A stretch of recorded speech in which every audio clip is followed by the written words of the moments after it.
Alright guys, BLM here, back with a new video, and in this video, I'm back with my final video of 2023. We're here in a now yearly tradition. I'll be ranking every reality show I've watched over the year of 2023, which straight up, I've watched way too much. Where taking last year's list where I had finished 23 reality shows, again you would think a lot. This year, I have finished 40, which, I mean, to be fair, I did go out of my way to watch certain shows just to reach that number by the end of it, but still, this was a pretty insane year for reality television, where really just coming into it, there are already so many shows that I was already intending on watching, but considering the writer and actor strikes that increased the amount of reality shows we got, along with the fact that there were just other brand new reality shows that were starting. Again, this year just ended up really ballooning to a ridiculous number of shows I ended up watching here. So again, in this video, I will be ranking every single one of those. While at the end of the video, I'll proceed to give a bit of a channel update for 2024, where again, I do have some pretty massive videos planned for next year. But before we get into the actual list itself, I should mention that this video will be filled with spoilers. In the past, I've kind of tried to avoid spoilers when talking about some of these shows, though really, I feel like it's kind of pointless to really talk around it. So again, this will include spoilers for most of the shows I talk about. Again, I will include timestamps, so if you want to skip an entry, you can do so. But just be prepared to be spoiled on major events on what happens on these shows. I should also mention that this list will only include shows that wrapped up in the year 2023, so there will be some shows on here that started in 2022 but ended in 2023. Those will be on the list. However, shows that started in 2023 but will not finish until next year are not on the list. The major example of that being the Challenge Battle for a New Champion, which has been very meh so far, but again, it won't be on the proper ranking itself. Also, there are shows that I started but did not finish that I want to briefly mention here. The first of which being MILF Manor, which, what a show. If you don't know, this is a show about MILFs and their sons going on a dating show, and it's messed up. I mean, straight up, I only watched the premiere and the finale, largely because of the RGP podcasts that were surrounding it, to where I just thought it would be kind of funny until I watched it and I was just like, this is kind of icky, where I didn't really want to watch any more of it, but again, it is technically a show I watched some of this year. Also, I did watch one episode of Rush, this Amazing Race inspired show hosted by David from Australian Survivor, which is weird, and again, it was just kind of a meh show. I mean, it's a show that tries to incorporate social strategy aspects to it that, again, could be interesting, but I was not that riveted by the first episode to end up finishing it. And the last show that I started and did not finish was Zombieverse, a Korean Netflix show that has these people playing in a fake zombie apocalypse and having to survive, and one of the people on here was Hung Chul, who I loved on The Genius, so again, that kind of attracted me to watching this. But I watched the first episode and again, was not really that invested in it. Again, I felt like it took itself a bit too seriously for my liking, so I really just did not feel the need to continue on, so again, I did not finish that either. Now, final thing before we get into the proper list, there are a couple shows that I do want to mention here that I did finish, though I didn't feel that it felt right that they made the proper list, but I didn't want to talk about them anyway. And first up is a season of College Survivor I watched this year that was very, very strong, and that is Survivor Michigan All-Stars, where I've talked about Survivor Michigan in the past. I do think it is the best of the College Survivor series.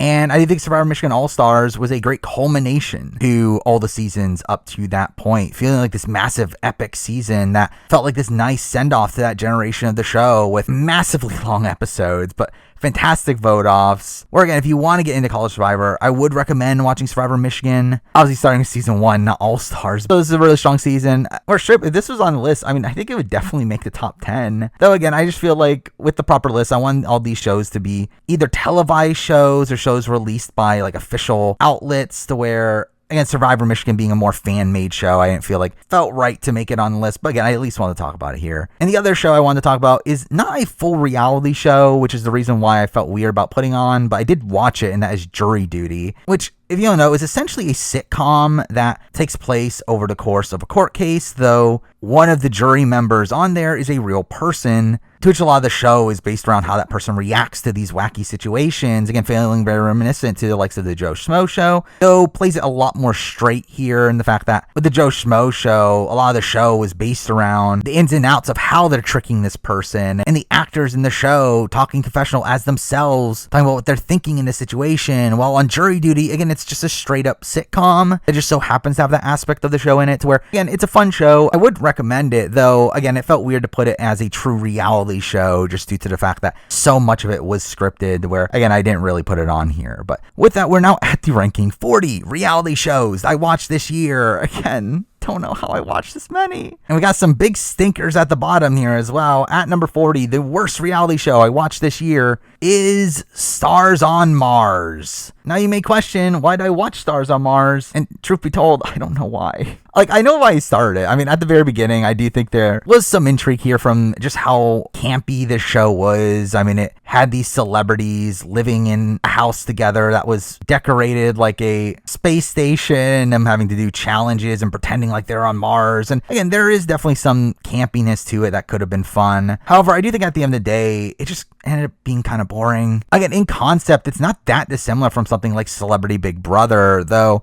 Straight up, this is a show that I really just finished for the sake of it. I probably watched like the first like 4 episodes or so, like actually being somewhat interested in it, though beyond that, I definitely lost my interest in the show, but continue to watch it just for sake of, I guess, having it on this list. But I mean, straight up also, I should mention the fact that a lot of these shows, especially some of the shows that I didn't cover on the channel, are largely shows that I had like kind of on the background while doing other things, mostly working on videos, to where that's a major reason why I finished some of these shows I wasn't super invested in, and Stars on Mars is a perfect epitome of that, where I just straight up found the show really boring and pretty much unnotable by the end. So while there were fun moments here and there, it's largely a reality show that I'll probably never really think about ever again. So because that for me, it's at number 40. At number 39, we're moving on to an Amazing Race season in a year that actually had some decent Amazing Race seasons, though this was not one of those, and that is the Amazing Race Canada 9. And again, Amazing Race Canada for me has just kind of been on this downhill slump of just being straight up boring and having this happy-go-lucky tone to it, which, to be fair, I mean, Amazing Race US has as well, though I feel like Canada has taken that to an extreme and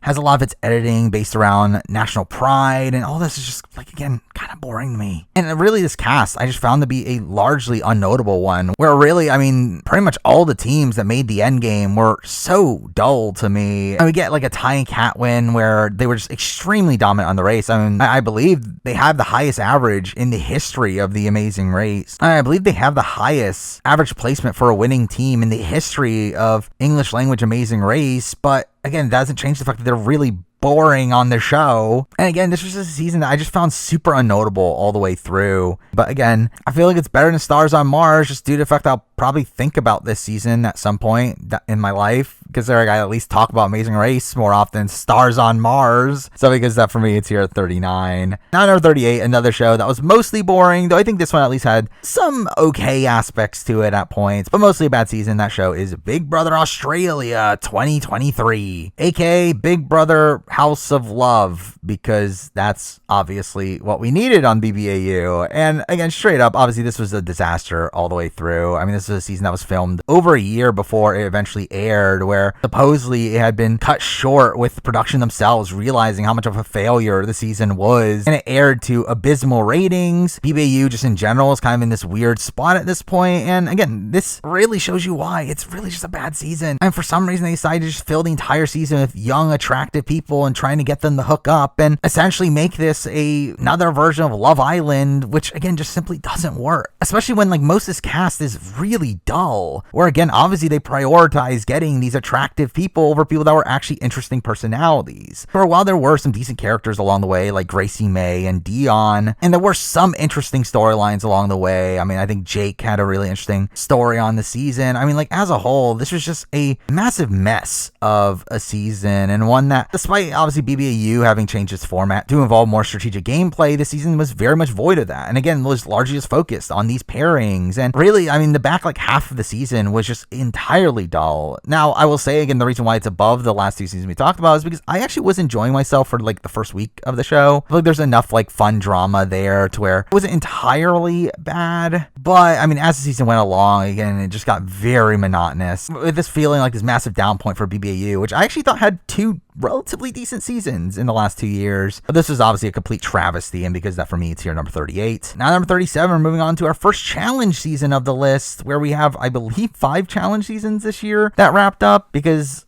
for some reason we just continue to get the challenge. Mind you, this is one of the international spin-offs, with this one being the Challenge Argentina. And the Challenge Argentina, I think was a mostly fine ride. I think this was actually a season that I didn't think was entirely bad. My issue with this season is that it is so long. Where I think this is a season that had it been a proper length, I feel like this could have actually been a fine season of the show. The problem is that it had a really bloated episode count that made this show really drag for me. Now, again, straight up, I think this is a fun cast. I think there are fun personalities here. Personalities that definitely popped a lot more on this season than they did on World Championship, where obviously there they had to deal with the language barrier. But here in their natural element, again, I think this was just a fun season. It had a very overly jovial tone to it, but again, there was still some drama here and there. And just in general, again, I think this is a fine season that was just portrayed in pretty much the worst possible way, just due to how long and extended the season was. Though again, just a season that isn't entirely bad. It's just one that, again, I just never see myself ever watching again, and again, very rarely ever thinking about this season ever again, which is why I do have it here at number 37. Now, number 36, we're moving on to a reality show that I actually didn't think was as bad as I was expecting it to be, even though, again, it's at 36 out of 40, which makes it seem really bad. But again, it's not entirely bad, and that show is Buddy Games. And Buddy Games is obviously a show that is mostly just challenges, and that aspect of it, again, I don't personally care about. However, again, it's a show that did have some interesting dynamics along the way, and there were definitely some social strategy aspects added to make it not entirely bad, though really, I do feel like this season, for me, just kind of ends up being largely forgettable. I feel like there is one aspect of this season, though, that does prop it up above some of the last seasons we talked about, and that is the fact that Episode 3 was actually a genuinely good episode of reality television. The episode where the pageant girls had this major conflict between them. And again, all that was pretty fun, but it's simply just not enough to really propel this season to being one that I'll really ever think about ever again. It was a largely just passable season of reality television, which again, considering its hyper focus on challenges with not too much drama on the show outside of what happened on episode 3, it mostly leaves it as a pretty forgettable experience for me, to where it is here at number 36. Now, number 35, we're moving back to another challenge season, another spinoff, the one that I have the complete opposite opinion of the Challenge Argentina, and that is the Challenge UK. And the Challenge UK is a season that, unlike Argentina, which was too long, this season is way too short. This episode was literally 6 episodes, to the point where I feel like I don't really get to know this cast particularly well. And a lot of the show does come off as very rushed, but again, I felt like most of the experience was fine here. Again, I didn't dislike the 6 episodes we had. It's just that the 6 episode stretch here is largely forgettable just due to how short it was, to the point where it just feels like a really neutered down season of the challenge, and one that, again, I'll probably never think about again, especially when this season didn't really have much drama to it. While it does have some somewhat notable names from it nowadays, just due to their later appearances on like World Championship and Battle for a New Champion, I don't feel like many of those really made a massive impact just straight up coming from this season, to where, again, Challenge UK to me is a largely forgettable experience, but again, one that was entirely bad just due to how short it was, but also one that is just largely forgettable, and because that, for me, it's here number 35. Now number 34, moving on to a reality show that, again, I'm always qualm with, like, should I be putting this on this list or not. However, again, I watched it, I did a video on it, I feel like it is enough to put it on here, and that is American Ninja Warrior Season 15, which obviously A&W is a show that I've been watching since the very beginning. I used to be obsessed with Sasuke and knew A&W in and out at a point, to where obviously I still continue to watch the show, I still continue to do videos on it, even though I don't really feel as invested in it anymore. But A&W 15, I do think was a largely bad season of A&W, to where, again, the format changes that were made, to where we had these races and semifinals, and stage 2 were not the most riveting in the world, and mixing down the fact that we got a relatively easy stage 3 and just so many people on the final stage, and all that was just kind of lackluster, and mixing down also with the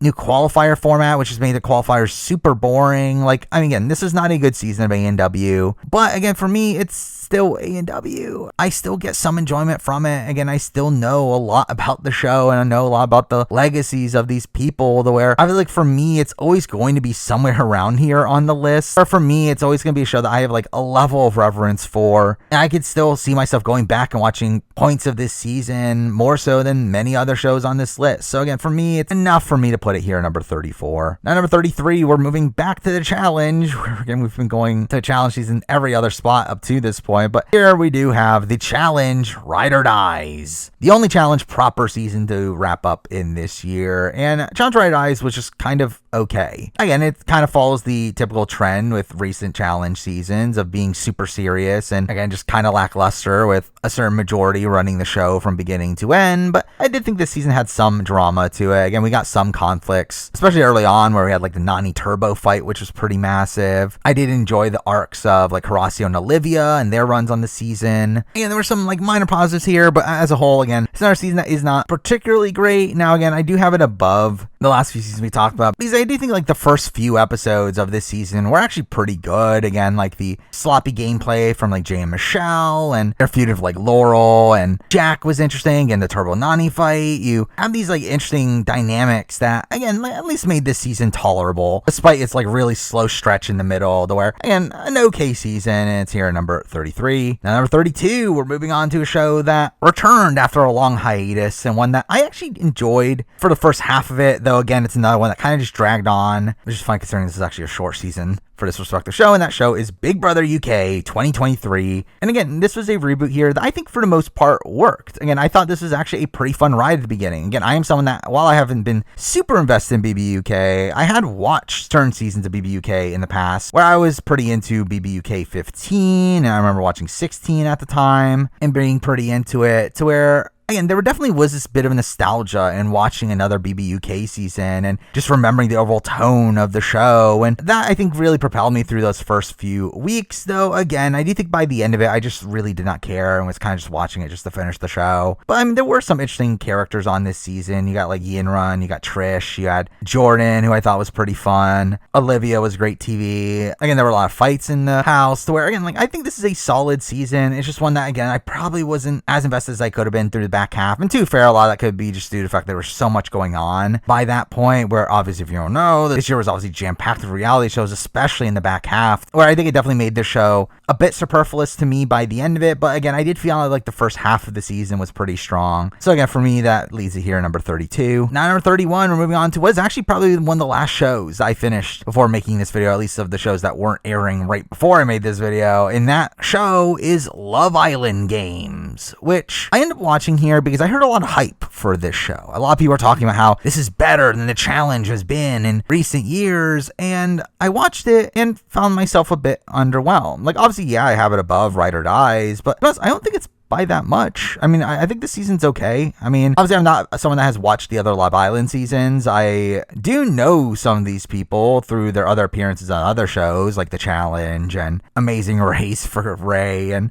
again, like I know some of these people. And even then, I thought there were some good personalities from people I didn't know to where, again, it wasn't a dull season for sure, but it was also just a very long and dragged out season. Again, a season that was 19 episodes with most episodes being over an hour. And again, it just felt really unnecessary in length, especially when like almost nothing happens in the first like half of the season. I think for me that is the big disappointment with this show, is that again, like I came into it fully expecting it to be like The Challenge, or at least older school Challenge. The fact that yeah, obviously there was going to be some hookups and some drama, but I still expected there to be like a full-blown game to it, where really instead I feel like Love Island Game just feels like just a slightly modified version of Love Island, a show that is largely focused around the relationships and not even like actual hookups and just people actually trying to find the love of their lives, and beyond that, the game just feels like a complete afterthought, and one that doesn't really have any real structure to it. It just feels like things are happening and format is changing constantly just because, which to be fair, I think is a criticism of just modern reality television, especially reality television from streaming services, which again, we'll talk about more shows like that coming up. But again, for me, Love Island Games, I just was a bit underwhelmed by it, to where again, it's not bad. I thought, again, it had a decent cast. I thought there were some fun moments here and there, and there was some decent drama here and there. But again, the fact that it was 19 episodes was a really bloated length, and again, not really much true game to it, or to where again, like barely anyone gets eliminated in the first half of the season. And I do feel like that aspect of the show is a bit underwhelming to me, and that's why I have it here at number 31. At number 30, actually another love show, a similar love show, the one that isn't as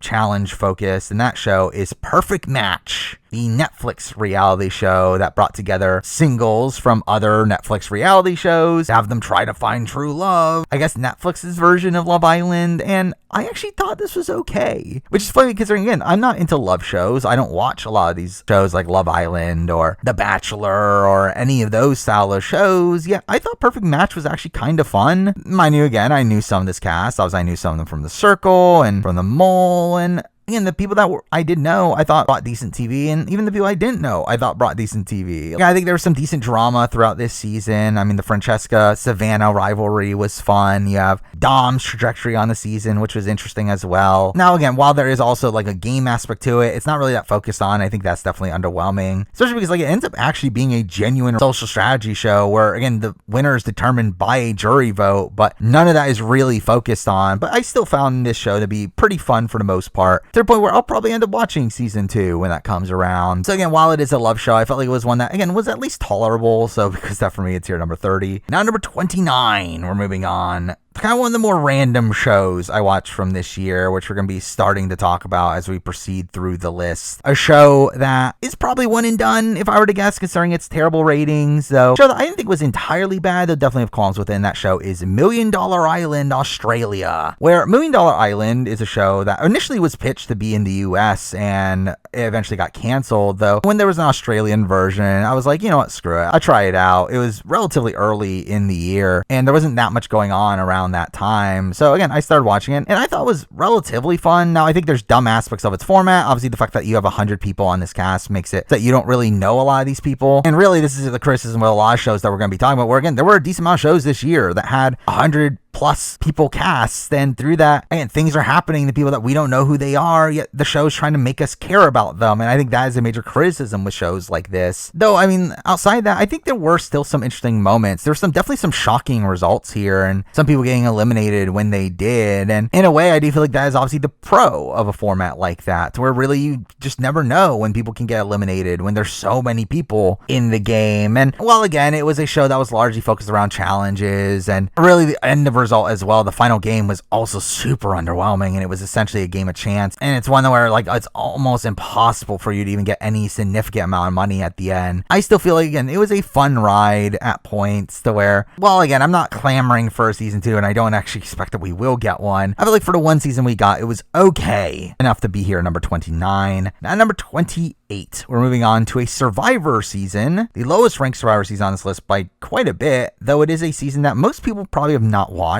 And that season is Survivor Quebec, season 1, as we know there's a season 2 coming. And Survivor Quebec obviously is a season entirely in French, though again, there are English subtitles online. And this is a season that I think, in comparison to most other Survivor seasons, is pretty bad, which is the reason why it's this low on the list. Because again, genuinely, I think Survivor is one of the best reality shows to ever exist. I think even the worst season of Survivor is higher ranked than most other reality shows. However, Survivor Quebec is pretty bad, and a lot of that has to do with its overall structuring. Again, it is a season that had 67 episodes, which is way too much. And to be fair, I mean, the way this season is structured is that there are 5 episodes a week. One episode is a full round of gameplay. The next 4 together comprise of 1 round of gameplay, which again, I think is terrible in the way that's structured. That means that they had to create these gimmicks to make each episode have more content. We have later get Redemption Island after the merge, which is really the worst possible scenario for Redemption Island. The overall gameplay on this season is pretty mundane until the very end, where again, there's a couple big moves towards the end, but there is still a lot of frustrating gameplay throughout. Whereas the season that obviously has a bit more older school style of gameplay, and it's just a season that straight up is just not that good. Where really, I would just say only watch this if you're like a full completionist. I don't feel like the season has that much to offer that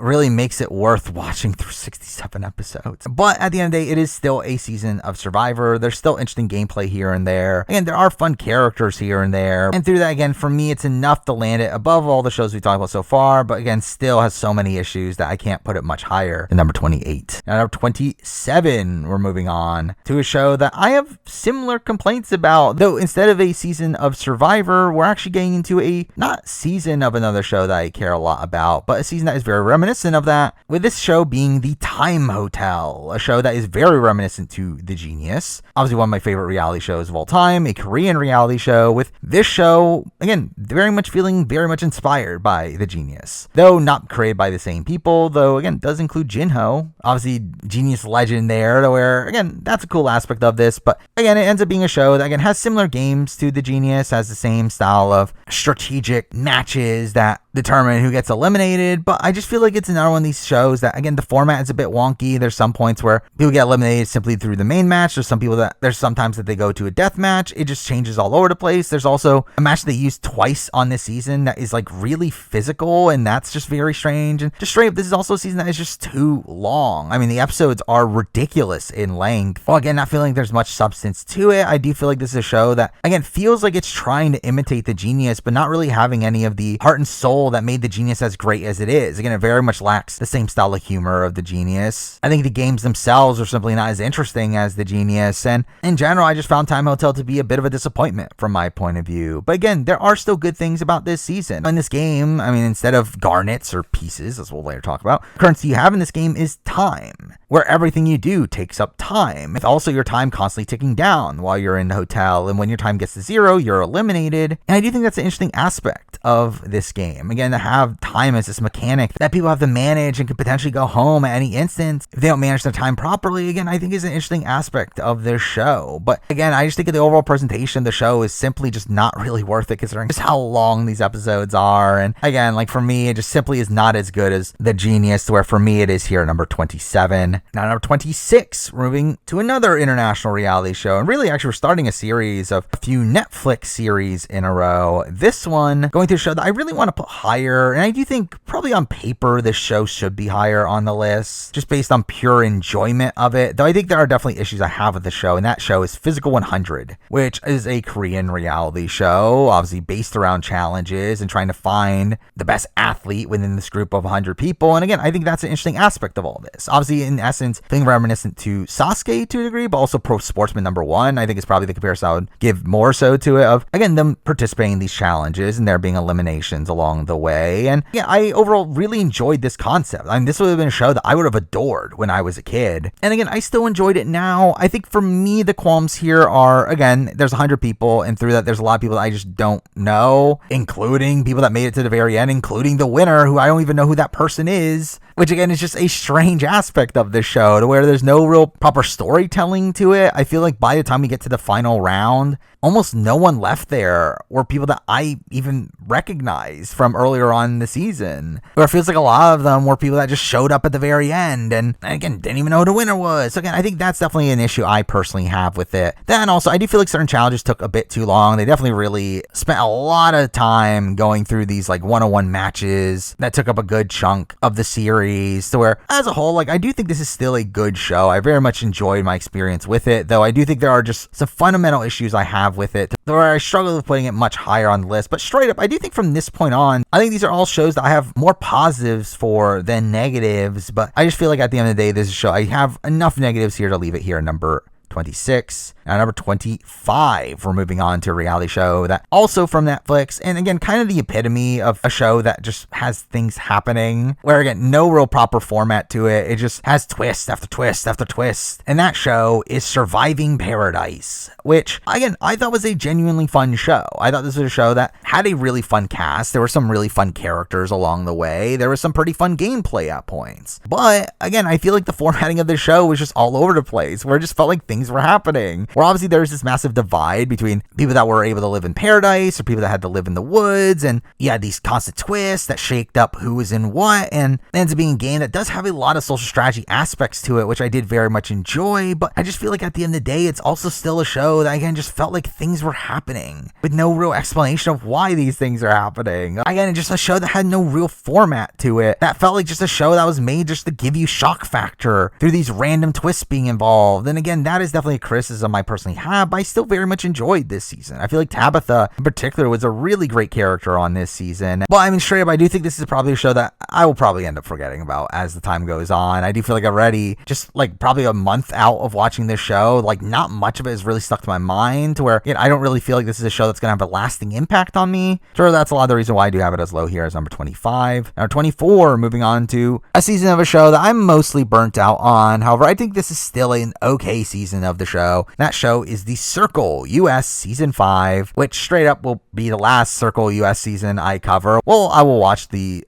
upcoming season 6 and 7 and probably talk about them next year's reality TV video. I don't plan on covering them, as again I'm kind of just burnt out on the Circle and I don't really have time for it anyway. But Circle season 5 again was fine. It was just more of the same. I think it was largely following the same trajectory that seasons 3 and seasons 4 had, of again a solid reality show, definitely some fun characters here and there, but really just not doing anything new. It just felt like the same stuff over and over and over again. So again, I had fun during its short run. I thought there were good characters. Again, Marvin was there, Chaz. I thought Sam was a really fun winner on this season. Raven was a really interesting character here. Brett from BB20 was on here for some reason. And this was an interesting cast for sure, but I do feel like at the end of the day, again, I'm just kind of burnt out in the Circle, to where not much about this felt entirely unique. And to be fair, I mean, it's funny considering like this is actually branded as the Challenge Singles, which felt like them doing their own style of love twist that didn't end up leading to anything. But again, I still found this to be a pretty solid season. Again, another one that doesn't really do much new, so because of for me, it's here number 24. Number 23, we're moving back to the Challenge for what is actually, I believe, the second highest challenge season on this list, which is kind of sad considering we're not even halfway through the list yet. But this is a season that was just kind of okay, though another one that is largely forgettable, and that is the Challenge World Championship, where, I mean, this was a season that was probably just outright disappointing, more so than bad. Again, I think it was a fine season of the Challenge. Again, considering Modern Challenge has not been particularly good, again, I thought this season had pretty good moments. I thought it was really interesting to see the likes of like a Sarah and a Danny face off against the established MTV vets, and seeing these dynamics of them being on teams together and having to play around each other was really interesting to me. Also, I think just the concept of the show was really interesting, and having this be the culmination to a series of international challenge seasons, again, is cool on paper. The problem for me is that the execution here was just kind of botched, and it just felt like just a standard challenge season, where again, you could have renamed this Challenge 39 and I would have fully believed it. Like, it just feels like its theme isn't that different from War of the Worlds, of having these like established vets paired up with these newbies that come from all over the world. And again, it just feels like a concept that we already saw before, and really, even competitively, it didn't feel like a season that really felt to the caliber of a world championship, a season that was going to determine the best of all time in the challenge. So again, I think that's kind of underwhelming, but again, it was still a fine season. Again, there were definitely some big moments, some big moves being made, and again, just a fine season of reality television, but one that doesn't really elevate much beyond just kind of fine, to where for me, again, it was enough to put it here number 23. Now number 22, we're finally getting back to The Amazing Race, where sadly we're actually going to be blowing through both remaining Amazing Race seasons in a row here, even though I actually liked both of them for what they were, and we're going to be starting that off with Amazing Race 35, the US season from this year, which I thought was solid. I mean, despite it having 90-minute episodes, which you would think would be a detriment to Amazing Race, I thought this actually turned out okay. Like, definitely there were some slow points here and there, but I do think for the most part, this cast was mostly likable, and there was some inter-team drama at points that was pretty fun. Again, Morgan and Lena, Annalie and Steve were both really fun teams to me. You had like a really great episode in like Slovenia, with that probably being one of the best modern Amazing Race episodes there. You definitely had some humorous moments throughout. Again, you had a shocking early elimination, Jocelyn Victor, and you got some airport drama, you got the U-turn return. Again, there were definitely some pros this season. Again, at the end of the day, like, it doesn't really elevate much beyond just kind of being good. But again, I thought it was a solid season of The Amazing Race. Something The Amazing Race really needed after a massive slump of the last few seasons for me, to where, and I thought it was good enough to be here number 22. Now 21, again, the other Amazing Race season from this year, and that is The Amazing Race Australia Celebrity Edition, which, again, if you told me Amazing Race Australia Celebrity Edition was going to be the best Amazing Race season of the year, that would have blown my mind. But again, like, I thought this was a fun season through and through, where, again, there were definitely some slower points, especially towards the end after some of the more fun teams got eliminated. I still found this show to be, again, really fun. And to be fair, a lot of that came from the fact that King George from Australian Survivor was on this season, which, I mean, obviously we'll be talking about his other season much, much later on this list. But again, he's obviously just riveting TV, and his dynamic with Pam, his sister, who is just a bit of a mess on this season, where, again, they were just really fun. and really just made the first half of this season. And the fact that we had like George getting to a rivalry with Jonna and Core, like that was funny. You had a season of mostly likable teams as well, where again, I actually straight up think this is one of the better seasons of the Amazing Race Australia, and again, one of the better modern Amazing Race seasons, surprisingly, where again, it should have been a disaster, as most Amazing Race Australia seasons have been, but this season was actually pretty good. It felt like the show getting back on a somewhat decent trajectory, especially after having cut its season length in half. And again, like I just think this season does most of what you would want it to do. So again, it doesn't really elevate to being some of the best reality television I've watched all year, but again, I thought it was a solid season. So because that for me, it's at number 21. Now number 20, and now we're kind of in a large grouping of seasons here, all in a row of, these are all shows that so far only have one season. And to be fair, I mean, most of these will probably end up saying that, but were shows that I actually genuinely liked, and I thought they were all shows that, again, if you have not watched these, I would recommend. And we're starting that off at number 20 with a show that I actually just recently watched after hearing a lot of good things about it earlier in the year. And I did try it out earlier in the year, watching only episode 1, yet didn't really get into it, though I did eventually get back to it right before making this video. Again, one of these shows that I did end up watching simply to make this 40 shows on this list. And that show is Outlast, which again, by the end, was actually a genuinely good season of reality television. Now again, I do think the first 2 episodes were a bit slow. I do think the heavy reliance on survival aspects were just kind of boring to me, where obviously this is a survival show. I mean, this is a show where the entire format is you have to outlast the other teams, and the team that lasts the longest kind of ends up winning the game. But again, it is a show that is, again, just inherently based around survival under tough conditions, something that, again, I don't really care about when watching Survivor. And again, that was why I didn't really feel that invested early on in Outlast. Though I think there is a major turning point for this season where we get a pretty insane stretch of the show in the middle, where we have Team Alpha stealing supplies from the other teams and just being terrible human beings. But it made for riveting TV, to where that really did elevate this season quite a bit to me, where like episodes 4 and 5 of this season were just really, really great. And the final few episodes, while not as strong either, were still like pretty captivating TV, where again, while it does have a very slow start for me, I did end up enjoying it by the end. So because that for me, it's here number 20. Now number 19, we're going to go to what I think is probably going to end up being one of the most underappreciated shows of the year, a show that I don't think many people watched. And it's a show that, again, I was expecting nothing coming into this. I thought this would be a complete joke of a show, one that I thought would be terrible.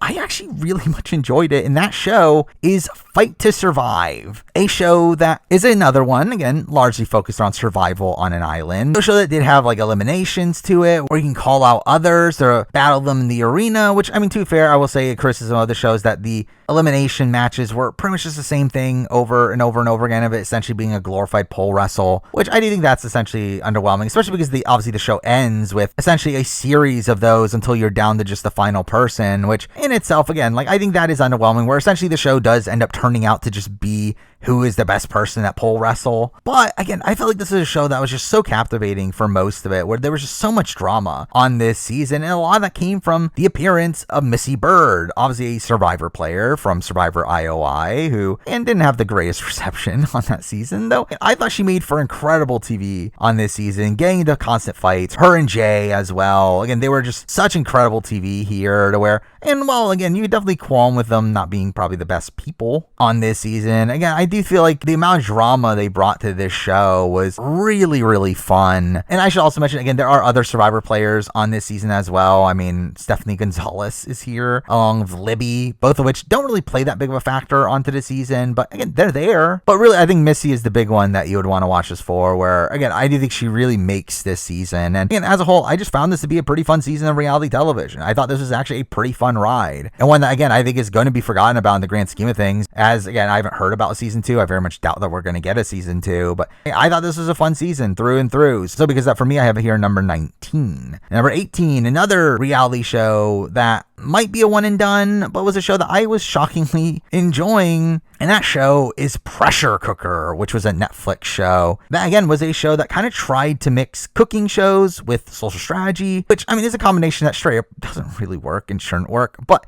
I still found the show fun nonetheless. And straight up, I've not watched a cooking show in forever. I mean, I used to watch them with my parents back when I was a kid, but really since then, I have not bothered to watch any cooking related show. So again, it was kind of cool to have this like nostalgic feeling of watching a show like that and watching Pressure Cooker. But again, mixing that with the fact that again, there were social strategy aspects to it. You essentially did vote people out. You have a jury vote essentially at the end. Again, there are social strategy aspects to it. Again, they're not as refined as they are in many other shows out there. But again, I straight up enjoyed Pressure Cooker. Again, for what it is, of being a mostly cooking show that again has some social strategy aspects here and there. I thought it was a pretty fun ride. I thought there were good characters. I thought there were interesting players. And because of that, for me, I have it here number 18. Now number 17. And here we're moving on to a show that I think it might be a little bit controversial having the show so low, considering how it does seem like the show is universally loved out there. Again, everything I see about the show is about how good this show is. And again, I do agree that this is a fun show. However, I do have a massive qualm with it, and that show is House of Villains. And House of Villains is a lot of fun. I think this is one of the funniest shows of the year. It is a show that it has all these massive titans of reality television all under one roof. And you have Johnny Bananas, you have Johnny Fairplay, you have Omarosa, you have Tanisha from Bad Girls Club, you have Corinne from The Bachelor, you obviously have New York. You have all these massive personalities, which is obviously what makes the show, but I also feel like it's something that kind of detracts from the show in my mind, to where I will straight up just say,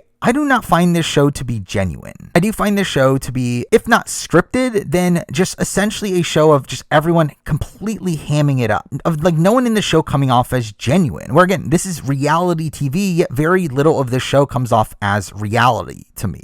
Essentially, it feels like a parody of reality television that feels akin to something like wrestling, of everyone just playing their role and doing these wacky things based on things that they've done in the past. It felt like the show went out of its way to try to make everything parallel to all these other people's runs on their previous seasons. We have Bananas like bringing in fake letters from before the season like he did on a challenge season. We have Tanisha waking everyone with pots and pans like she did on Bad Girls Club. We have Omarosa doing her thing of being this massive diva. We have like Johnny Fairplay having this like weird arc of him playing off as this like really emotional guy, which was all really strange. And him constantly making references to his Pearl Islands run, his run on this season turning out exactly like that. And again, it just feels too perfect to me. It feels like everything just plays out exactly as you would if you were to script this show. It's mixing that with the fact that just everyone just feels like they're hamming it up for the show. It just makes this entire show feel disingenuous to me. It doesn't feel real. Now again, even as is, it's fun. It's a fun show from beginning to end. Again, there's a lot of fun, wacky character moments. But again, a lot of that just feels like the show playing up. It's like more parody-like nature. And I don't know, just something about this show feels off to me, where again, it is a fun show, but I just feel like my perceived lack of its authenticity is what kind of leaves it here at number 17 for me. Now, number 16, we're moving on to another season of reality television that I think is going to be extremely underrated as time goes on. This is a show that I don't think many people have watched. It's a season that already got canceled after only one season. Yeah, I think it was genuinely one of my favorite seasons I watched all year, and that show is Rise and Fall, a UK show that comes from the same producers of The Traitors, and a show that I watched through the recommendation of someone from my Twitch chat, to where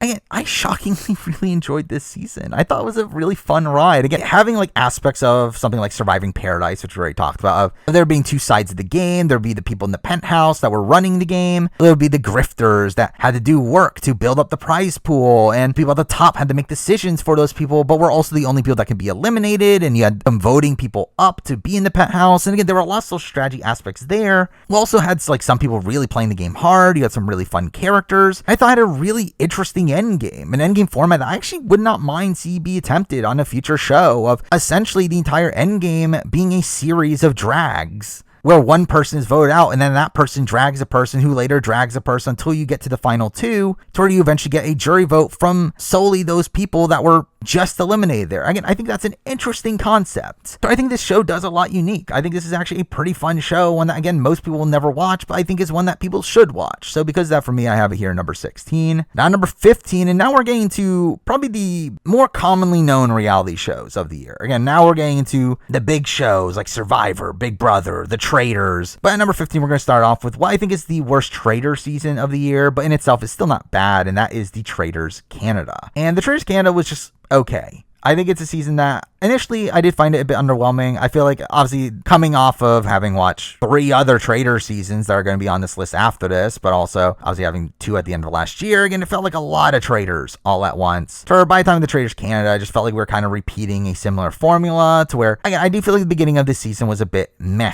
to me. That being said, again, we do get some fun alumni from other shows being on here. We have Erica from Survivor 41, who's barely there, but again, we have Kevin Martin having a really great run. We have Kuzi. But again, I think the season did get better in the second half, where we get like the downfalls of Kevin and Kuzi. Those were great episodes. The finale is insane, to where I just really could not believe what happened there and how colossal of a mistake Erlene made there, where throughout most of this season, I thought there was no way that Mike could pull it off. And for him to actually do it at the end was pretty insane to me, where again, like, I think this is a pretty fun season by the end of it, though first half did very much drag for me. But again, it's a solid season of the Traitors. For a while, it's probably my least favorite season of the Traitors in the show's history up to this point. It's still good. And because of that, for me, it's here number 15. Now, 14, I believe we're moving on to the last Canadian season of reality television on this list. We're at number 14. I do have Big Brother Canada 11. And obviously, BB Can 11 was a very controversial season. Obviously, this is a season that got rid of the live feeds, and through that, obviously lowered the amount of social media activity there was about the season. And straight up, I do think that did end up playing kind of a factor on my opinions of this season. The fact that I do think there was less investment in this season, largely because of the lack of live feeds, and mixing that with the fact that just no one really talked about this season after it finished, I do think it kind of led this being a largely forgettable season by the end. Mixing down the fact that, again, there were some pretty bad results. Again, Ty essentially just wins out from the mid game and does so despite being a questionable person. I think was definitely not particularly fun to see. But again, along the way, I do think we still had a fun ride. I did love to see the formation of the Crown and them completely crack almost immediately. We have like the downfall of Kuzi, which was fun. The entire Zach elimination week was fantastic, of him ending up quitting the game. We had these like massive moves being made early on, largely because of the terrible gameplay from Zach and Ty. And again, like, there definitely was a lot of good stuff throughout this season. The problem is that, again, I just feel like very little of it remains super notable to me, just because, like, again, this is just a season that no one really talks about anymore. And still, even beyond that, I mean, like, I still think this would be a relatively weak BB Can season, even taking that away from it. Where, again, the back half of the season was just Ty running the game simply because people were scared of him due to the fact that he was just winning comp after comp after comp, which, again, is an issue for certain other Big Brother season we'll talk about a little bit later on the list. But I think considering my lack of investment in BB Can 11, it does leave it where I'm okay with leaving it behind here at number 14. Now, number 13, we're moving on to actually our next season of Survivor, a season that I think most people will probably be surprised at this being this low, as again, when this season's review came out, I was actually relatively high on this season. However, I do think as time has gone on, I've continued to sink my opinions of this season, and that season is Survivor 44. And Survivor 44, again, I claimed was the best season of the new era at the time that this season finished. However, I do think as time has gone on, I just really don't like this season that much. And I think a lot of that comes from the fact that I think I was on this high, largely because, again, the Tika 3 had this fantastic story on this season. And Carolyn and Jam Jam are 2 really incredible TV characters, and 2 of the best one-time characters in the history of the show at this point. Where, again, Carolyn's overall arc on the season is just really incredible, and her really zany personality ends up being super notable, while Jam Jam is someone that I could just listen to all day and be riveted at what he's saying. But for me, I think the fundamental issue of this season is that despite those things, the gameplay of the season is not that interesting. Where, I mean, yeah, you do have some big votes, like the first vote of the season, the Maddie vote. Again, insane series of events there, but also it's one where, again, it pertains around the people that we don't care about in the Ratu tribe. We also get like the Brandon vote off where he gets idled out by Franny. That's a big vote. But again, I didn't feel like it was that notable vote off. Same thing with the Danny vote off. Again, like, there are these big vote offs, but I think a big issue for me is that this season is so focused around Tika 3 that it makes everything else just feel kind of superfluous. Like, no one else outside maybe like Matt and Franny felt like people that we were supposed to be that invested in, just because, like, it obviously just felt like this was the story of the Tika 3. And mixing out the fact that the first half of the season is one where it was probably a massive low point in the new era here of this point in the game where we were just stripping the players away of agency just over and over and over again. It just was a pretty frustrating first half of that season as well, where I just feel like 44 is a season that I do continue to go down on over time, to where, well, there are still pros of this season, particularly, again, Carolyn and Jam Jam as characters. For me, it's not really enough to really hold it in that high of regard to where I do have it at 13 here, which again is still relatively high. But again, for Survivor Series, I think this is relatively low. So again, it's here at number 13. Now, number 12, we're moving on to our final challenge season of the year. A challenge season, again, I thought was mostly good. So while some slow episodes here and there, again, I thought it was a pretty consistently decent season. That season is the Challenge USA 2. And again, Challenge USA 2 I thought was really fun. Again, I thought the story of Chris across the season was really insane. Seeing him go into elimination after elimination and proceed to end up winning was, again, a really insane result there. And along with that, we got a Desi win, who I thought had a great redemption arc from the previous season. So again, I thought this had a really great result. Mixing that in with the fact that we have the vets having to play from the bottom early on, and that was interesting to see. We got other interesting arcs from the likes of like Cassidy and Michaela and Josh Martinez, and we also have the introduction of the Hopper, which I thought led to really great TV and bringing up a level of randomness to the eliminations that I thought was, again, really just fun. And I just think this is a pretty solid season of the challenge, to where, again, while it's still not up there with the best of the best challenge seasons, I think amongst modern seasons, I think it's up there with some of the better ones, to where, again, for me, I have it here at number 12. Now, number 11, we're now moving back to the Traitors, where we're actually going to be talking about a lot of Traitor seasons in a pretty short time frame here, but we're going to start that off with a season that I thought was okay. I mean, there definitely were good aspects to this season. Again, enough to put it near the top 10 here, though I did think other aspects of it kind of underwhelmed, and that season is the Traitors Australia Season 2. And Traitors Australia Season 2, I think, will be remembered for the story of Sam, of him being this massive villain in the game, making these big moves, and somehow dominating the entire game, only to then lose it at the very end, at the Traitor's Dilemma. A really captivating story for this season, where, I mean, while I think the Traitor's Dilemma is really stupid, I think it is a really broken format to where if any of the traitors actually get to the Traitor's Dilemma, they're almost guaranteed to just never get any money. I do feel like for this season, with like Sam coming off as this massive villain, for him to have a downfall at the very end like that, I think it made this season a bit better. Now, outside that, again, you do have the likes of Annabelle and Luke, who are great faithfuls throughout this season. Again, Blake was also a decent traitor there as well. But I think my issue with this season, the reason why it's not as high as the other traitor seasons we're going to be talking about not too far from now, is I do feel like most of this cast was pretty dumb. Like, you did have a lot of bad faithfuls on this cast that allowed Sam to run the game, despite the fact that he was very openly being called out as a traitor, and it felt like people knew he was a traitor from relatively early on. Yet despite that, he's able to get all the people that suspected him out to where he gets to the end where somehow just no one thinks he's a traitor still, and it's ridiculous.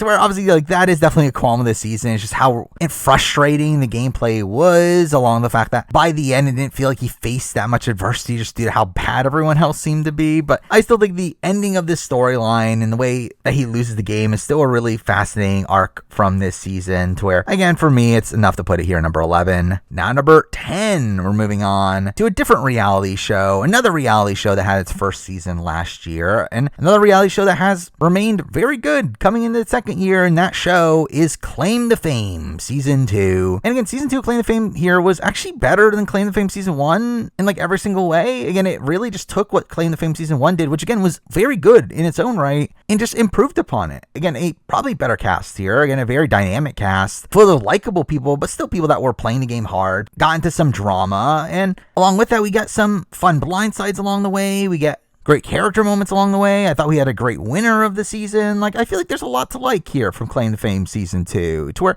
again, I'm pleasantly surprised with this series. We're coming into Season 1, I thought this would be a complete train wreck. I remember when the season was announced and it felt like a terrible format for a show, and it just turns out to be very good for 2 seasons now. So again, I'm pleasantly surprised with how good this series is, and do hope it continues to maintain this quality. So, well, again, it is still a show that I'm probably not going to be thinking about that often across the year. Like, when it does come around, it ends up just being a fully entertaining ride, and because of that, for me, it is here number 10. Now, number 9, we're returning to the Traitors, where we're actually going to be wrapping up the Traitors in a row here, the last 2 seasons I've watched. Starting it off with actually one of the first reality seasons of the year, and that is the Traitors US Season 1, where, I mean, the Traitors US was obviously a great start to this year. Again, a fantastic Traitors season that, again, brought the Traitors to the US, and having a cast of half reality TV veterans who, again, had really interesting storylines on this season. And we saw the return of Cody Calafiore and him having a bit of a meltdown as a traitor, which was interesting to see. We had the likes of Rachel Riley and Stephanie LaGrossa be back on our TV screens. With, again, the Rachel and Kate feud was really great TV. But really, obviously, this season is the season of Cirie. I mean, this is a season that was dominated by Cirie from beginning to end, which, again, I personally really enjoyed.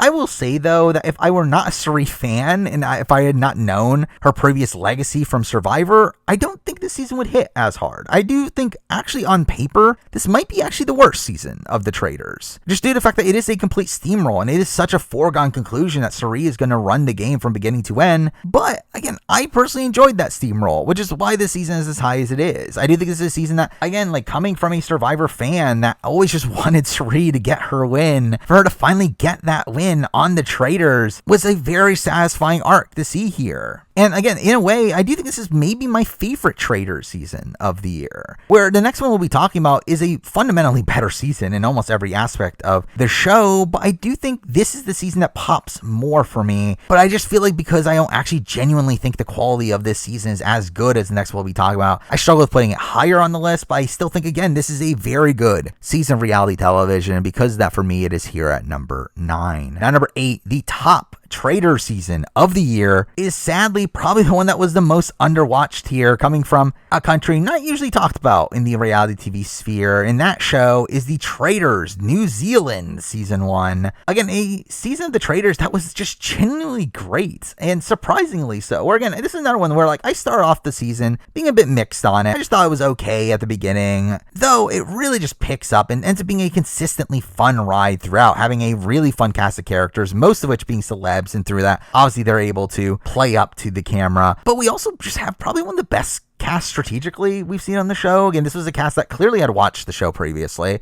but also weren't idiots like the Traitors AU cast was. So I think it was really interesting to see this more intelligent group of faithfuls trying to navigate through the game, and also having these traitors have to navigate around them. That, again, I thought made this a really fun ride. Again, this is a consistently great Traitor season that had a decent amount of like fun twists to the format, that had some great story arcs, and had a really fun conclusion, and just overall, this is a really solid season of the show, where I think if I were to properly say what I think is the actual best Traitor season, like taking out all bias from it and just purely based on how the show is produced, how the show played out, I do feel like Traitors New Zealand is probably that number 1 pick. But I think my personal reservations with it is the fact that I do feel like this is a show that, while it was very good while I was watching it, it hasn't really stuck to my mind as well. I feel like this is a season of the show that I don't really think about super often. Or again, with like Traitors USA, I can easily remember that season through that being Cirie's season. I feel like Traitors NZ struggles with that a bit, but it's still a very strong, consistent ride. Definitely Traitor season. If you have not watched it, I would very much recommend it. It is a very strong season, because that for me, it is here number 8. Now number 7, we're moving on to a reality show that I was actually surprised that ended up being as good as it was. Obviously, it's a show that we knew was coming for a while. That obviously was released very recently, and again, ended up being a really fun ride, and that show is Squid Game: The Challenge, which again, obviously took the games that we saw in Squid Game and made them a reality. And again, through that, I think it led to a lot of fun. Now, obviously, again, just fundamentally, the show's kind of dumb in the sense that it goes against everything that the Squid Game proper was trying to tell you from a thematic perspective, but it's still made for a really fun reality show. Where again, just the games that we saw on Squid Game, seeing them being actually played in real life was cool, but also they added in a lot of other games in between, a lot of games that were very social strategy focused, and to see all these mini social strategy games being implemented along the way was just really cool to see. Again, it kind of feeling very Sequester-like, to where again, while Sequester is probably done and gone, I do feel like seeing a show like Squid Game here, kind of feeling like it's taking aspects of that show and having these like mini social strategy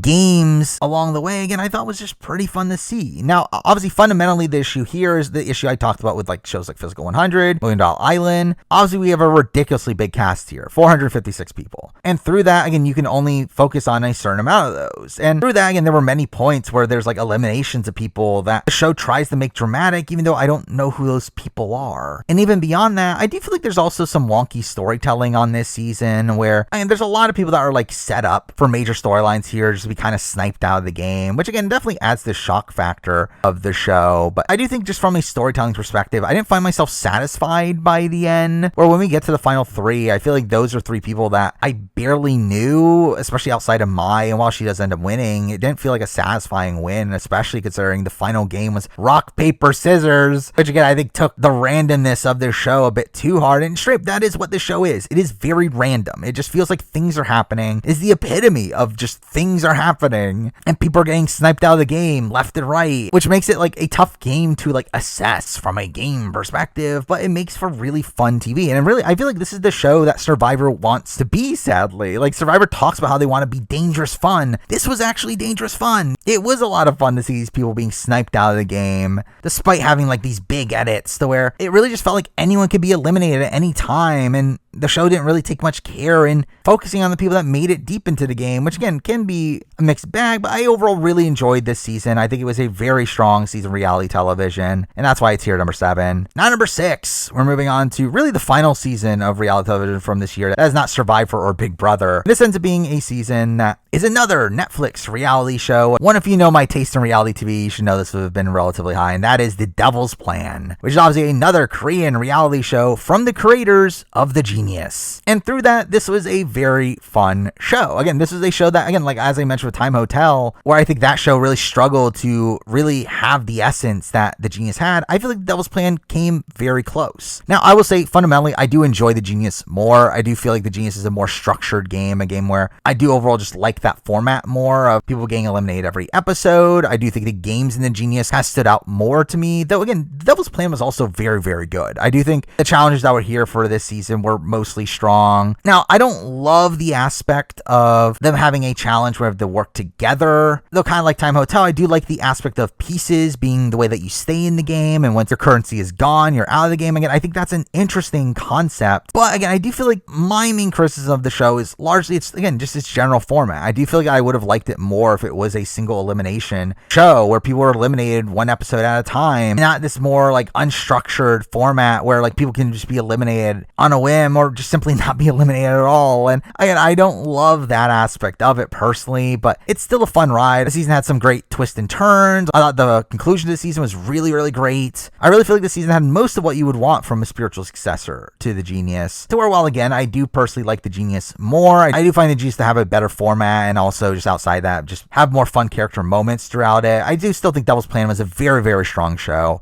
That's why it's here at number 6. At number 5, and this is going to be a controversial pick because I think most people come out of this season being very, very low on this season. And even I was very frustrated at the back half of this season. However, I also feel like some of my favorite moments of the year came from this season, and I just could not get myself to put this season lower. And at number 5, I do have Big Brother 25. And Big Brother 25, obviously, again, the back half was frustrating. Seeing Jag just win every comp, getting to the end, winning the game despite playing terribly throughout most of it was, again, very, very, very frustrating. However, the first half of the season was some of the best reality TV of the entire year. I just feel like the entire rise and fall of Cirie was just so great to see. Again, like seeing the split house at the very beginning that led into the like rise and fall of Hisam, and we had these like boats that would like almost flip willy-nilly just because Cirie and Izzy couldn't make up their minds, where they almost tried to save Riley, they almost tried to save Hisam. We had the return to pressure cooker. We had the red vote flipping at the very last second. We had week 6, which is still one of the best weeks in the history of Big Brother to me, where again, you had Cameron winning HOH and putting up Felicia and Izzy, which was this big blind side and also a bad move from him, or only for the votes to flip at the very last second. We get this massive flip against the power structure that was completely dominating the first half of the game. And again, all that was just really, really fun. The problem is that after that, the season goes downhill, where, I mean, to be fair, there were some highlights. I mean, I think the Mimi boot week was pretty fun. Us seeing the backdoor of Cameron come together was pretty satisfying to watch. We got some great moments from the Corey eviction week. I even found the Final Four round to be really interesting, where Jag had this really big moral dilemma. So again, I still found enjoyment from this season. Yes, it was frustrating at points. Yes, I did not love the behavior that Jag, Matt, and Bowie had at the end. I did not love the behavior of Cameron. I did not love just the complete domination competitions that Jag had at the end, and how no one was making a move against Jag and Matt. Again, those are all really frustrating aspects of the season, but I don't think it nullifies the massive high points of the season, where just straight week 6 of the season is probably the most fun I had all year in reality TV, to where I can't fully nullify all of that, to where for me, again, I still have BB25 relatively high here at number 5. Now number 4, and I can't believe this is the case, that this season is at number 4. A season that should not have been as good as it was, where I thought this would be a complete joke. I thought it'd be one of the worst seasons of the year. It turns out to be one of the best seasons of the year, and at number 4, I do a Big Brother Reindeer Games. And again, how did this 6 episode episode holiday special, almost entirely revolved around competitions. How did this end up being one of the best seasons of the year? Like, that is insanity to me. Where, again, I genuinely really love this season, especially the first half. I think the first 3 episodes in particular were all really, really great. The second half, not as much. I mean, the second half definitely relied a lot more on challenges, but it was still fun to see some strategic decisions being made. And even then, we get this great underdog win from Nicole that I thought was fascinating to see. Or again, I just thought this was a really fun ride from beginning to end. I mean, episode 3 of this season is one of the best episodes of reality television this year. And really just the moment of Brittany finishing the challenge and her saying, "I hate all of them," was really, really fun. Again, seeing the continued legacies of some of these players, seeing them have to play in a social strategy environment once again was really interesting. Again, seeing the return of Taylor, of X, of Cody, and seeing them have to play in a very different way than how they did the first time. Again, the return of Danielle Reyes, the return of Brittany Haynes, even the return of Josh, Nicole. Like, I feel like a lot of people came into this season and really just improved their legacies. Like, not necessarily as players, but I think as characters at least. Like, really, I just feel like most people just came off really fun on this season. And we got, like, for me, what was a perfect boot order at the very beginning of getting Cameron and Cody taken out back to back. We also got an all-woman final 2 on a show based around challenges, and that was great to see. Like, again, I thought there was so much to like here from Big Brother Reindeer Games. Shockingly so. To where, again, I will be doing a full formal review of it, hopefully pretty soon. Stay tuned for that. But again, I, in general, just really enjoyed this season because for me, it's here number 4. And at number 3, shockingly, the top 3 of this year are all Survivor seasons, which again isn't that big of a shock in the sense that Survivor is my favorite currently running reality show. I do think what is shocking is that the show that is at number 3 here is one that I did not think would be as good as it is. And that is the other show that I will also be doing a review of early next year to make up for the fact that I haven't been able to do it yet. But that show is Survivor UK 2023. And the reboot of Survivor UK, which was actually really great, which is shocking. Again, I came in this thinking it would be a complete disaster, and it started off seeming like it was going to be a disaster. The first 4 episodes or so of the season were really bad, but then it shockingly gets really, really good. The post-merge is one of the best post-merges in probably all of Survivor. Like, it's a post-merge that feels very reminiscent to something like Survivor Pearl Islands or Survivor the Amazon, where obviously, like, this is a very old school feeling season. It's a season of Survivor from a country that had not really seen Survivor as much. And through that, again, it has this very rudimentary level of gameplay at the beginning, only for people to start picking up on the game. And again, when we get to the merge, it becomes, again, like a good old school Survivor, which was just mind-blowing to see, where we have these really fun blindsides and big moves being made. And along with that, we have some pretty likable characters that make it very deep. And again, I was shocked at how good this season was. So again, I'll talk about my fully detailed thoughts on it coming up. Again, I've already recorded the review. I just have not had time to edit it, but probably be a couple hours long. And again, I will talk a lot about this season, all the pros and cons, but I did very much enjoy this season. I thought it was, again, just really fun from the swap on, where a couple of the moves made in the post-merge were just incredible TV. So where for me, again, I'm going to leave it here at number 3, not number 2. And again, another Survivor season here. Actually, the most recent season on the board, we have Survivor 45. And again, Survivor 45 was really good. Again, like, for a season of the new era, I think this was the best season of the new era. I think it's a season that it seemed to fix a lot of the issues that were meant to be fixed from the new era. Or obviously, I just have a lot of fundamental issues in the new era that I don't think are changing. Things like 3 tribes, things like taking away votes, and aspects like that. But I think of the things that I expected to change, I feel like they did change a lot of those things. Again, I think the 90-minute episodes definitely helped. It led to better storytelling across the season. I do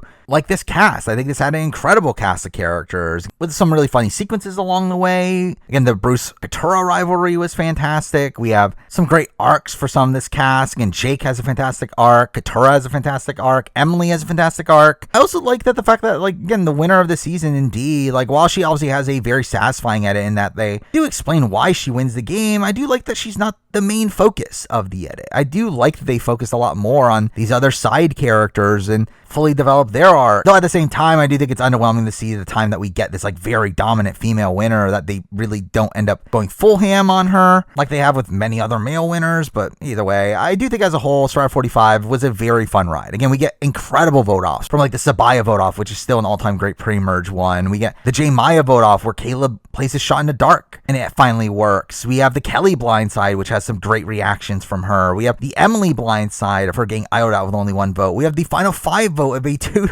to 1-1 vote, which is insane. And there's so much to like from this season. So while again, I still think in the grand scheme of Survivor, it's more so a middle of the road season, I do think it's one of the best seasons of Survivor we've had in a while. And because that for me, it's here number 2. And at number 1, the best season of reality television from the year 2023 goes to Australian Survivor, where here we do have Australian Survivor heroes versus villains. Really incredible for most of it. Again, I am a noted critic of Australian Survivor and its format. I do think Australian Survivor, for the most part, is a series that is a bit bloated in its execution. I do think it is also one that feels very inauthentic in how the show is presented, though Heroes vs. Villains was very, very good. And a lot of that comes down to George. I mean, George is one of the greatest characters in reality TV show history. And I do think his run in this season is really what makes this season. I mean, episode 7 alone is one of the greatest episodes of reality television ever, with the tribal of that episode being one of the greatest sequences in reality TV ever.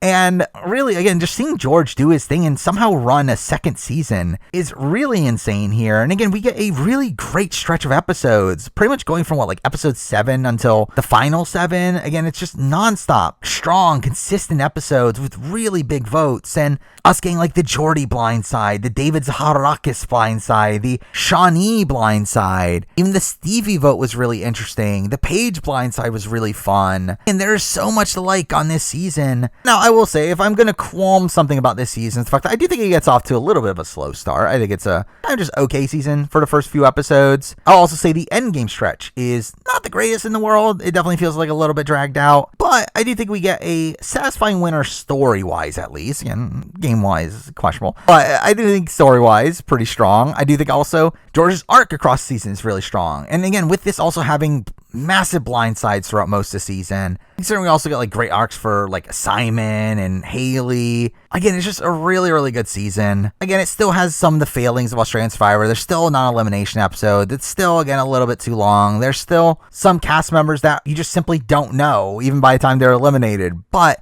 it's still a really fun, explosive season of Survivor. One of the best recent seasons of Survivor we've had. And because that, for me, it is here number 1. But there we go. That is my ranking of every reality show from the year 2023. This was way too much. I watched way too many reality shows this year. We'll see what happens next year, where Stray Up, I think, will probably be around the same. Considering we already know a whole bunch of new shows that are coming, and considering seasons that got renewed, I would expect to be somewhere around the same, but we'll see. But obviously, again, with this being the last video of 2023, I also like to do the yearly tradition here of giving an update for what I'm doing in 2024. Where February of this year is somehow my 5th year anniversary of doing YouTube, which is pure insanity to me that I've actually made it this far. And again, I still plan on continuing doing mostly what I've been doing. Now, last year, I did talk about this plan that I was going to do coming into this year of trying to not script my videos as much anymore, and through that, try to save time and how long it would take to make videos. And I talked about how it might make videos shorter. Turned out that ended up being the opposite case, where I made so many of my longest videos over the course of this year. But obviously, that didn't fully work out well, though. Straight up, I do think this year, I am probably going to call it quits on covering certain shows. I mean, as I talked about earlier, I'm probably not going to be covering The Circle anymore. BBAU is also a show that I've decided to stop covering. I mean, because it's not good anyway. I'm really contemplating on what I should do with the challenge, where I'm a bit up in the air. I'll probably still end up doing Battle for a New Champion, probably season 40, and All Stars 4 whenever that comes. But obviously, in terms of the big shows, Survivor, in all of its iterations, Big Brother US and BB Can, those things will never change. I'll still continue to do the typical coverage for those: cast assessments, mid-season power rankings, reviews, player rankings. Amazing Race also is, again, such a small commitment to where I'm still willing to do videos on the Amazing Race US as well. I will also probably still do the Traders US, at least, to where I feel like there's still enough reason to make videos on that, especially now that we're going to a more weekly format that makes it a lot easier to make videos on that. So again, I'll probably do a Traders review. Outside of that, I mean, again, it's probably not looking super likely that I'll do reviews of other shows just simply because of time. But again, I still have this big video at the end of the year where I rank every reality show, to where I at least get to talk about them in some capacity. And if you want to hear me talk about all these other random reality shows, you can follow me at Twitch, at twitch.tv/MarineReview, where again, I do talk about these shows constantly. Or again, you can go to my VOD channel, The Marine Review Live, where again, the VODs get posted there a day after. So again, if you want to hear me talk about this other stuff, that's obviously the way to do it. But in terms of the announcements for next year, I do have a couple big things I am working on. Now, as I previously mentioned, really the beginning of January here is going to be a lot of catch up. Again, like the end of this year was just insane, where I did not have time to make the Survivor UK review and the BB Reindeer game reviews. So that will essentially be the first half of January is catching up there. Typically in January, I like to do a big Survivor ranking, and I will still be doing it, which this year will be my Survivor penultimate juror ranking, because that's a thing that needed to happen. But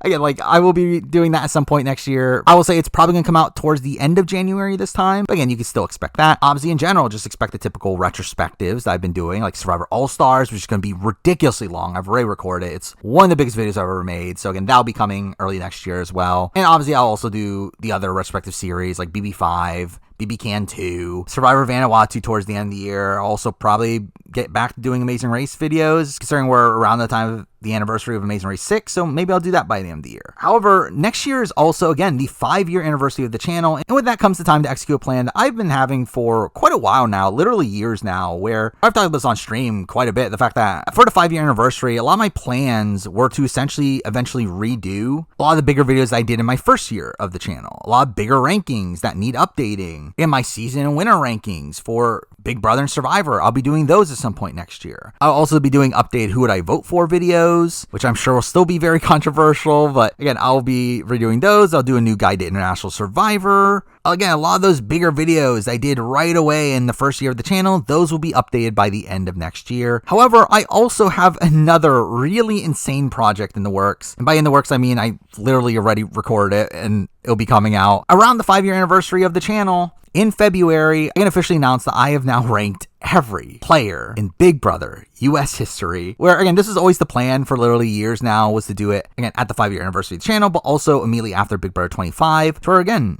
I have ranked 312 Big Brother players, or that series of videos will be coming out in February. Now, the way I'm going to release it is I did split it up into 4 parts, which will be coming out all in a row. And then once all 4 parts are out, I'll then re-release it as like one bigger mega video of it all being in one part, obviously, to where, again, that is coming up early next year, which is going to be my longest video ever. So again, stay tuned for that in a little bit over a month's time. And with that, again, I feel like that's most of the updates to be had here. Again, just a lot of bigger videos coming up in the following year, along with the typical style of content that I've been producing. But again, with that, I would just like to thank everyone that still continues to watch this content. Now coming into my 6th year of doing YouTube, which has pretty much consumed all of my free time, but I still obviously very much enjoy doing this. And I obviously still intend on doing this for at least the upcoming year. With that, again, that is my wrap up for 2023, all the reality shows I've watched from this year, along with my plans for next year. So until then, thank you for watching.